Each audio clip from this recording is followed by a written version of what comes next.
11 सितंबर 1999 near asteroid सर्वे के दौरान Lincoln near asteroid research यानी लीनियर के द्वारा एक एस्टेरॉयड की खोज हुई और 23 सितंबर 1999 को एरिसीबो ऑब्जर्वेटरी तथा गोल्डस्टोन DSN यानी डीप स्पेस नेटवर्क से रेडार इमेजिंग के जरिए इस एस्टेरॉयड की तस्वीरें खींची गई जो धरती के काफ़ी करीबी से गुजरा था।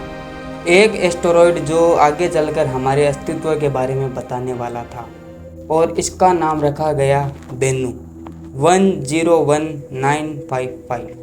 बेनू नाम एक इजिप्शियन माइथोलॉजिकल बर्ड के नाम से रखा गया था। आखिरकार ये बेनू यानी ये एस्टेरॉयड हमारे लिए इतना खास क्यों है? क्या यह धरती को तबाह कर देगा?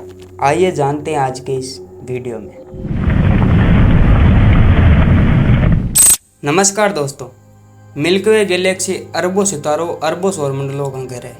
उन्हीं में से एक है हमारा सौरमंडल, जहां एक नीले ग्रह में बसता है जीवन। लेकिन प्राचीन काल से हमारे मन में ये सवाल रहा है कि आखिरकार ये धरती, ये सूरज, ये चंद्रमाएं बने कैसे थे?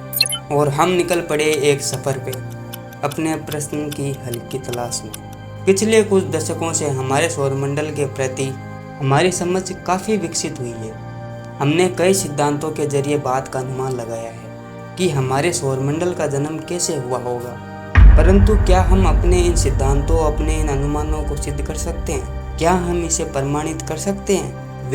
यही आता है बेनू, एक प्राचीन कार्बोनेशियस एस्टेरॉयड जो धरती का ही कभी एक भाग था। बेनू धरती के ऑर्बिट के काफ़ी करीबी से सूरज का चक्कर काटता है और अपने ऑर्बिटल पीरियड के दौरान यह कभी कभी धरती के बहुत नज़दीक आ जाता है।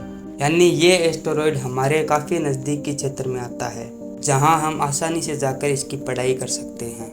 और इसी मकसद से 18 सितंबर 2016 को लॉन्च किया गया ओसिरिस रेक्स यानी origins spectral interpretation resource identification security regolith explorer spacecraft को, जिसका मुख्य मिशन है एस्टेरॉयड बेनू पर लैंड करना, उसी सैंपल्स को कलेक्ट कर वापस धरती पर आना। यह सुनने में जितना आसान लग रहा है उतना आसान है नहीं।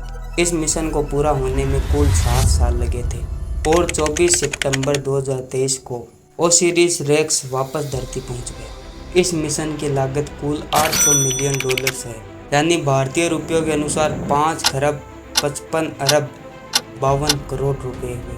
आखिर ये मिशन करने का हमें क्या फ़ायदा हुआ? क्या एस्टेरॉयड की पढ़ाई करना ज़रूरी है? ओसिरिस रेक्स से पहले भी 3 मिशन किए जा चुके हैं, नासा का नियर शुमेकर और जेक्सा के हायाबुसा 2। इनमें से जेक्सा द्वारा किया गया हायाबुसा मिशन एक्सीडेंटली इतोकावा एस्टेरॉयड के करीब आधे घंटे तक रुक गया था और कुछ मात्रा में सैंपल डस्ट कलेक्ट करके वापस धरती पर आया था। परंतु बेनू पर किए जा रहे ओसिरिस रेक्स मिशन में हम पहली बार एक सफल तरीके से किसी एस्टेरॉयड पर लैंड कर अधिक मात्रा में सैंपल्स को कलेक्ट कर वापस धरती तक लाने का प्रयास करेंगे। 3 दिसंबर 2018 को करीब 2 साल के लंबे सफ़र के बाद ओसिरिस रेक्स बेनू के करीब नज़दीक तक पहुंच चुका है और उसने वहां से बेनू की ये डिटेल तस्वीरें भेजी हैं।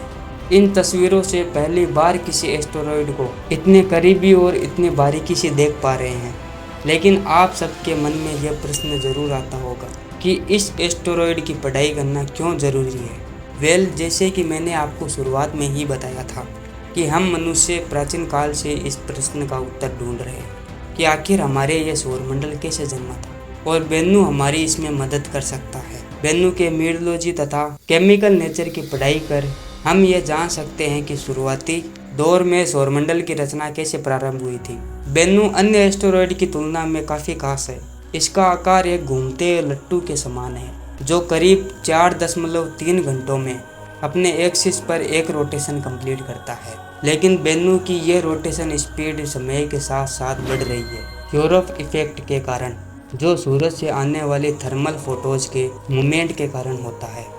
रोटेशन स्पीड में इस बढ़ोतरी को हम याकोब स्काई एक्सेलरेशन कहते हैं। बेनू के रोटेशन में यह बढ़ोतरी इसके इरेगुलर शेप की वजह से जमी के साथ साथ इसके ट्रेजेक्टरी को चेंज कर रहा है, जिसके चलते भविष्य में ये हमारे लिए खतरा बन सकता है। कैलकुलेशन के जरिए वैज्ञानिक ये कहते हैं कि सितंबर 2060 में बेनू धरती के करीब 7,50,000 किलोमीटर दूर से गुजरेगा और सितंबर 2135 में करीब 3 लाख किलोमीटर की दूरी से, यानी चांद जितनी दूरी से ये निकल जाएगा।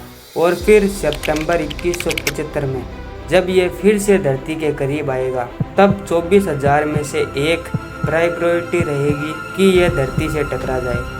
बेनू करीब 262.5 मीटर चौड़ा है। इस आकार का एक एस्टेरॉयड पूरे शहर को तबाह करने की ताकत रखता है। अगर बेनू गलती से भी धरती से टकरा गया तो भारी नुकसान पहुंचा सकता है, परंतु इसमें अभी बहुत समय है।